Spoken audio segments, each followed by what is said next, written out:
So hello everyone, welcome again in this channel. আজকে আমরা এই ভিডিওতে কথা বলবো WBJ 2025 কিছু মেজর মিস্টেক্সের ব্যাপারে, যেটা স্টুডেন্টরা বেসিক্যালি ওই ফর্ম ফিল আপের টাইমে করে থাকে। ঠিক আছে, কারণ তারা লেস অ্যাওয়্যার এই জিনিসটা নিয়ে। আর প্রতি বছরই বিগত 2-3 বছর ধরে দেখছি এগুলো নিয়ে অনেক কনসিকুয়েন্সেস ফেস করতে হয়। যারা ডোমিসাইল স্টুডেন্ট রয়েছে তারা ভিডিওটা এন্ড পর্যন্ত দেখবে, তোমাদের জন্য অনেকটাই বেনিফিশিয়াল হবে। তো বেসিক্যালি TFWর ব্যাপারে এখানে কথা বলবো। আরেকটা ব্যাপার আছে কাস্ট সার্টিফিকেট, সেটা নিয়েও লাস্টে কথা বলছি। TFW দেখবে ওখানে ইয়েস আর নো এর অপশান আসছে ফর্ম ফিল আপ করার সময়। অনেকে ভুল করে ইয়েস করে দেয়, অনেকে নো করে দেয়, জানে না বেশি মানে যেহেতু ইনফরমেশন নেই তাদের কাছে। তো এটার ফুল ফর্ম হচ্ছে টিউশন ফিজ ওয়েভার। এটা একটা স্কিম ওয়েস্ট বেঙ্গল গভর্নমেন্টের তরফ থেকে। এক্ষেত্রে তোমরা যদি TFWর আন্ডারে কোনো কলেজে সিট নিচ্ছ, তাহলে তোমাদের টিউশন ফিজটা পুরোপুরি ওয়েভ হয়ে যায়। সেটা প্রাইভেট কলেজ হোক বা গভর্নমেন্ট কলেজ, সেখানে তোমাদের 10% সিট কিন্তু TFWর আন্ডারে রিজার্ভ থাকে। ঠিক আছে, এবার সুবিধাটা কি? সুবিধাটা হচ্ছে যে ধর তোমরা কোনো একটা প্রাইভেট কলেজে গেলে, ওকে, প্রাইভেট কলেজে গিয়ে ওখানে দেখলে তোমাদের 7 লাখ টাকা ফিস। হ্যাঁ, এবার পার সেমিস্টারে ধরে রাখো তোমাদের ওই ফিসটা কত পড়বে, প্রায় 80,000-এর কাছাকাছি, ঠিক না? এর এই যে 80,000-এর যে ব্রেকআপটা থাকে না, এটা কিন্তু তোমরা ধরে রাখো যে 70,000 কিন্তু টিউশন ফিস থাকে, আর 10,000 টাকা থাকে হচ্ছে ওই লাইব্রেরি ফিস, স্পোর্টস ফিস, এই টাইপের জিনিসপত্র থাকে। তো যদি তোমাদের এই 70,000টা মাফ হয়ে যায়, তাহলে বুঝতে পারছো তোমাদের কতটা লাভ। মানে তোমরা পুরো ব্যাপারটা ওই 1.5 লাখ টাকার মধ্যে কমপ্লিট করে নিতে পারবে। যে কলেজে ধরো মোটামুটি 7 লাখ টাকার কাছাকাছি ফিজ আছে, সেখানে তোমরা 1.5 লাখ টাকায় ইঞ্জিনিয়ারিংটা কমপ্লিট করতে পারবে। আমি কিন্তু এখানে অ্যাকাডেমিক ফিজের কথা বলছি, থাকা খাওয়া এখানে কেউ ইনক্লুড করো না, ওকে।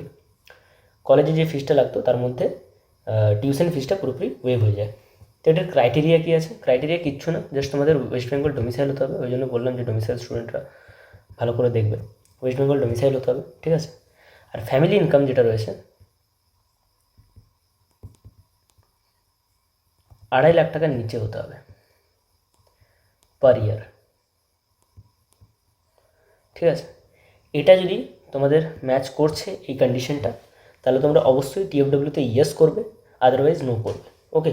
ভুল করে ইয়েস করে ফেলেছি, পরে আমার দেখা যাচ্ছে আমার ফ্যামিলি ইনকাম 10 লাখসের ওপরে, এইসব জিনিসপত্র যেন না হয়, ঠিক আছে। কারণ এগুলোতে সেরকম কিছুই হবে না, সেরকম কনসিকুয়েন্সেস কিছুই নেই, কিন্তু শুধু শুধু তোমরা প্যানিক মোডে চলে আসো। কারণ অনেকে মনে করে যে TFW যদি আমি একবার করে দিয়েছি, সেটা পরে চেঞ্জ করা যায় না, কারেকশন উইন্ডোতে চেঞ্জ করতে পারছি না, তখন আমি কী করবো? এইসব ধরনের প্রশ্ন আগের থেকে আমি যেন না আসে, তার জন্য আমি বলে রাখছি যে TFW যদি তোমরা এই কন্ডিশনটা তোমাদের ম্যাচ করছে, গার্জেনের সঙ্গে কথা বলবে, যদি ম্যাচ করছে তাহলে ইয়েস করবে, আর যদি না করছে তাহলে নো করবে, ওকে।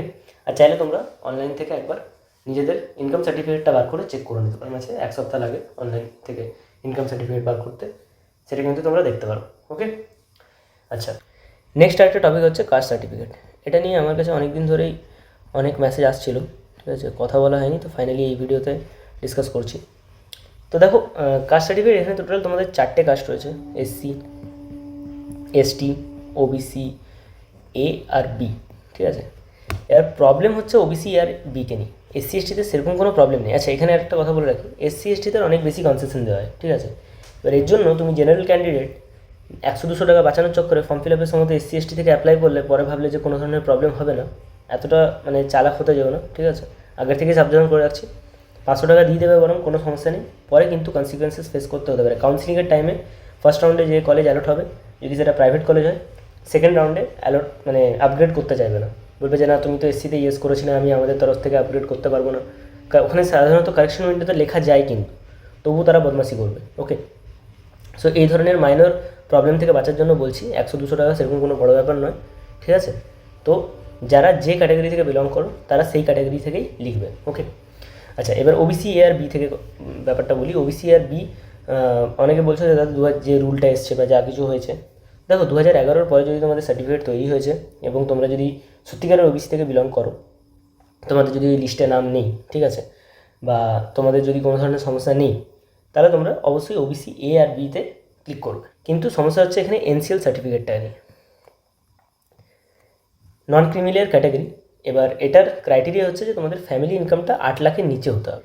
যাদের ফ্যামিলি ইনকাম 8 লাখের নিচে, তাদের NCL সার্টিফিকেটে সাইন থাকবে এবং তারা OBC হিসেবে ক্লেম করতে পারবে WBJতে। কিন্তু যাদের 8 লাখের ফ্যামিলি ইনকাম নয়, নিচে ফ্যামিলি ইনকাম নয়, তারা কিন্তু OBC ক্লেম করতে পারবে না, কারণ তারা NCL ক্যাটাগরিতে পড়ে না, তারা ক্রিমিলিয়ার ক্যাটাগরিতে পড়ে, ঠিক আছে। তো কোনো ধরনের টেনশন নেই, যদি তোমাদের ওবিসি সার্টিফিকেট ঘরে বানানো আছে, ল্যামিনেটেড সার্টিফিকেট ঘরে আছে, তাহলে অবশ্যই তোমরা ওবিসিতে ইয়েস করো, কোনো প্রবলেম হবে না।